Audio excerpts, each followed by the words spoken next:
And that tells me that the first one cut here. The angle is tilted a little up, and the cut was across the plane, tilted just a little bit.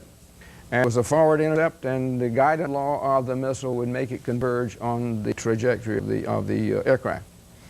So the first one cut along this line, and the second one cut, but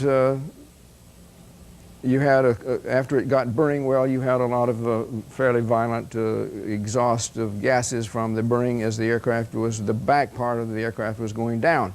But all this section in here was probably torn up aerodynamically as it was coming down because of the big cut here, but you did not have the forces to pull it off clean like you had the forces to pull it off clean here. So it peeled off separately, and you can see it was scattered all over when you look at the pattern of the deployment of all the components from that aircraft. Now, if it was a surface-to-air missile, I got all the information I could on TW-800. As much of the witness information, and looked as much thing as hell trying to blame it on the United States Navy. That story had been on the internet for many months before Pierre Salinger gave it some credibility. But the author, the editor and publisher of Soviet Analyst, probably one of the most brilliant men I know tracking what's going on in the world today and from an intelligence point of view. He is also the editor of Golitsyn's book, Perestroika Deception. How many have read Perestroika Deception? Nobody? It's probably the most significant, one of the most significant books of the 1990s.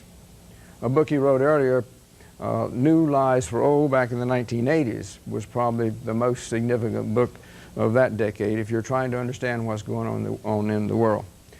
And he devoted a whole issue to flight TWA-800.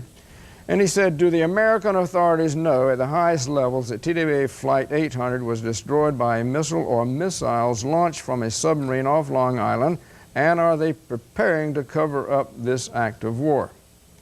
That was his conclusion from, and he covers a tremendous amount of information in this newsletter. Was it an act of war? I don't know. But the point that he makes in here is immediately after TWA-800, within days, there was a G7+1 meeting already planned in Europe. And at that G7+1, which is the moneyed countries of the world plus Russia, the one is Russia, the Soviet Union, former Soviet Union. He said they turned that meeting into a counterterrorism meeting. And in that meeting, they agreed to have a free exchange among the G7+1 countries on all terrorist and counter-terrorist activities in all of these countries. And he says it was well worth it to them